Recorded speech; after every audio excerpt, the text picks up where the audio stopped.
Assalamualaikum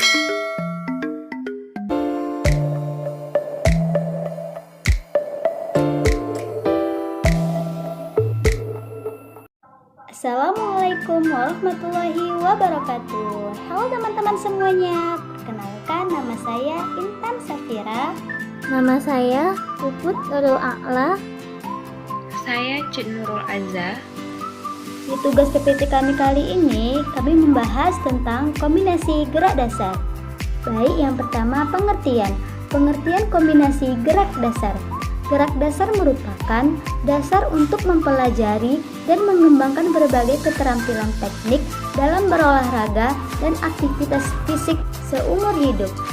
Dengan demikian, jika kompetensi gerak dasar anak tidak dikembangkan, mereka tidak berhasil menggunakan berbagai keterampilan olahraga dan permainan pada usia kanak-kanak dan remaja mereka. Gerakan tubuh ternyata adalah perantara yang aktif untuk mengembangkan kemampuan persepsi motorik. Bayi yang bermain dengan menggerak-gerakkan anggota tubuhnya telah banyak melakukan gerak motorik kasar. Dengan menguasai kegiatan motorik, pada diri anak akan timbul rasa senang dan percaya diri. Kemudian, gerakan-gerakan dasar merupakan gerak pengulangan yang dilakukan terus-menerus dari kebiasaan serta menjadikan sebagai dasar dari pengalaman dan lingkungan mereka. Perkembangan gerak dasar merupakan suatu proses untuk memperoleh gerak yang senantiasa berkembang. Berdasarkan yang pertama, bisa melalui proses pengembangan syaraf dan otot yang juga dipengaruhi oleh keturunan. Jadi keturunan itu juga bisa mempengaruhi suatu proses untuk memperoleh gerak yang senantiasa berkembang. Kemudian akibat dari pengalaman gerak sebelumnya. Jadi akibat dia membiasakan berolahraga, maka proses untuk memperoleh gerak tersebut senantiasa berkembang. Kemudian pengalaman gerak saat ini. Dan yang terakhir, gerak yang digambarkan dalam kaitannya dan pola gerak tertentu. Kemudian, dalam mempelajari motorik dan jasmani, ada hal-hal yang perlu diperhatikan. Yang pertama, kesiapan belajar. Jadi, anak yang sudah siap untuk belajar, maka dia lebih unggul daripada anak yang belum siap untuk belajar. Kemudian, kesiapan belajar. Banyak siswa yang tidak memiliki kesempatan mempelajari motorik karena hidup dalam lingkungan yang tidak menyediakan kesempatan belajar atau karena orang tua takut anaknya mengalami kecelakaan ketika belajar atau bermain. Kemudian kesempatan praktek atau latihan. Anak harus diberi waktu melakukan praktik atau latihan sebanyak yang diperlukan untuk menguasai suatu gerakan. Meskipun demikian, kualitas praktik atau latihan jauh lebih penting. Kemudian model yang baik. Untuk mempelajari suatu gerakan dengan baik, oleh karena itu, siswa harus memperoleh contoh yang lebih baik pula. Kemudian bimbingan. Untuk dapat meniru suatu model dengan benar, siswa membutuhkan bimbingan yang mengarah kepada perbaikan suatu kesalahan. Yang terakhir, motivasi. Motivasi belajar. Motivasi belajar untuk anak sangatlah penting karena untuk mempertahankan dan meningkatkan minat dan ketertinggalan selama anak belajar. Faktor-faktor yang mempengaruhi gerak dasar, yang pertama ada faktor biologis. Faktor biologis yang mempengaruhi pertumbuhan dan perkembangan fisik dan motorik anak ialah yang pertama ada faktor ukuran tubuh berdasarkan pada saat lahir.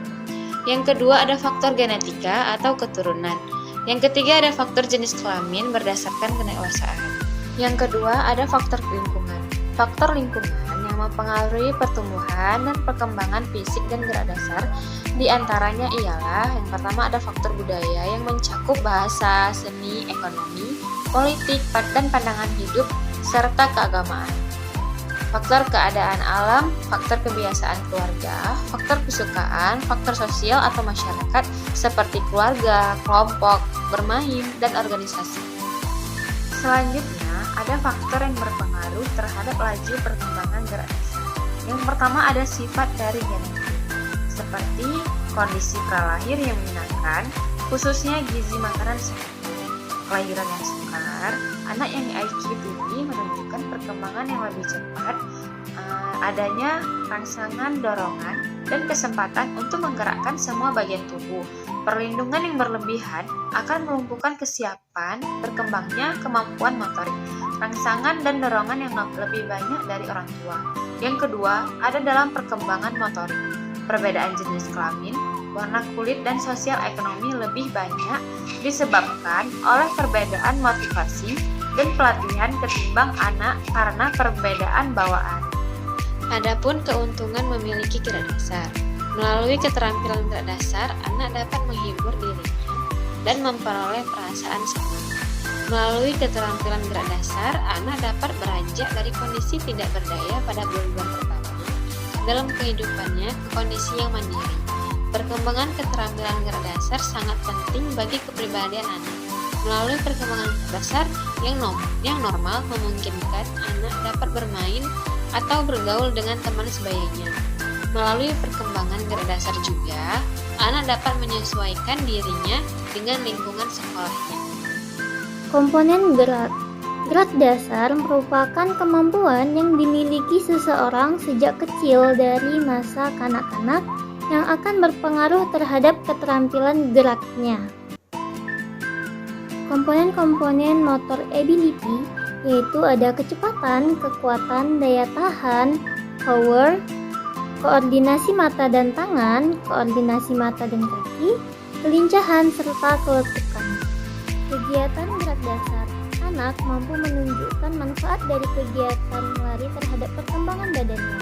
Jenis pengembangan lari yaitu lari cepat, lari sambung, dan yang terakhir pengenalan cara start lari. Lompat. Gerak lompat terdapat sejumlah komponen yang bisa diaktifkan secara maksimal yaitu kecepatan, kelincahan, kelenturan, dan daya tolak otot tungkai. Nah, pengembangan gerak lompat itu ada lompat jauh serta proses pembelajaran lompat. Melempar.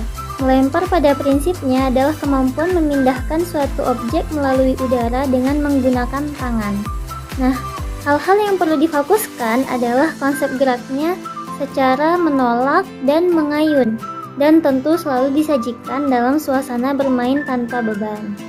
Pengembangan gerak melempar yaitu ada pemanasan, anak berkelompok, setiap anak berpegangan pinggang teman di depannya. Nah, satu anak dari kelompok tersebut bertindak sebagai burung elang yang berusaha memangsa anak ayam yang berada paling belakang barisan. Sedangkan induk ayam berusaha melindungi anaknya. Kegiatan puncak, anak berkelompok 3 hingga 5 orang. Satu kelompok diberi 1 sampai yang diletakkan lebih kurang sejauh 5 meter. Baik, jadi kesimpulannya, dengan kemampuan gerak yang sederhana tersebut telah memungkinkan bagi anak untuk melakukan aktivitas fisik yang menuntut kemampuan menjelajahi ruang yang lebih luas. Meningkatkan kemampuan gerak terjadi seiring dengan meningkatkan kemampuan koordinasi mata, tangan, dan kaki, dan akan lebih optimal apabila anak memiliki kemampuan kesempatan cukup besar untuk melakukan aktivitas fisik dalam bentuk-bentuk gerakan yang melibatkan keseluruhan bagian anggota tubuh itu. Mungkin ini saja yang dapat kami tampilkan, lebih dan kurangnya kami mohon maaf. Assalamualaikum warahmatullahi wabarakatuh. Dadah.